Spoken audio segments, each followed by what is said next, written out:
Hey, Jewel. Today, I want to talk about how to make lessons more engaging. You know, Gagne's 9 events of instruction. Ever heard of them? Of course, Gagne's approach is a great way to structure lessons. It's like a roadmap for teaching, but I've been struggling with keeping students' attention. How do you grab their focus from the start? Well, the first step is to gain attention. You've got to grab their focus right away.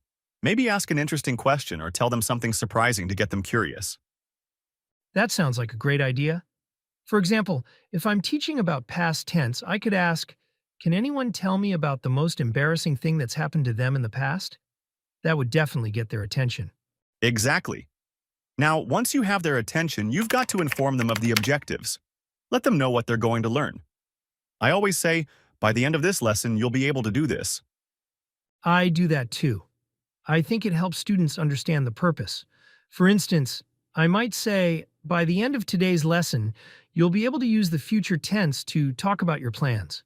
Right. And after that, you'll stimulate recall of prior learning. Ask them about something they already know that connects to the new topic. For example, if we're learning future tense, I could ask, who can tell me how we talk about things that happened in the past? It gets them thinking about what they already know. Ah, I see. That way, they're connecting the new lesson with something familiar. It's like bridging the gap between old and new knowledge. Exactly. Next, we present the content. This is where you introduce the new material. I find it helpful to use multiple methods, videos, demonstrations, or even a quick story. The more ways you present the information, the better they'll understand. I love showing videos. It makes the lesson feel fresh and dynamic. I'll show a clip of someone talking about their plans, and then we can break it down together. Now comes the fun part, providing learning guidance. You help students with strategies to learn the new content. For example, when teaching future tense, I give them a simple rule. We use will for decisions and going to for plans. They love having a clear guide. That's so helpful. I think I'll use that with my class. And I also try to give students examples and non-examples. Like, I'd say, I will go to the store, and then I am going to go to the store, so they can see the difference. Great idea.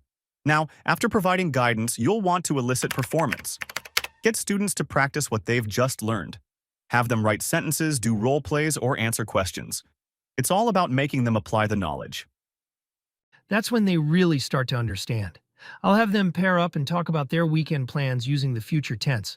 It's always fun to see them use the new language. Exactly. And then you'll want to provide feedback. Give them feedback right away so they know what's working and what needs improvement. If a student says, I will going to the store, I'd tell them, almost. Remember, it's, I'm going to the store. It's all about guiding them toward the right answer. Feedback is so important. I like giving both positive and constructive feedback. It helps them feel confident but also shows them where they can improve. After feedback, you'll need to assess performance. You want to check if students have learned the lesson objectives. I usually do quick quizzes or short group activities to assess their understanding. I think I'll do a small quiz at the end of the lesson. It's a good way to check how well they grasp the future tense. And finally, the last step is enhancing retention and transfer.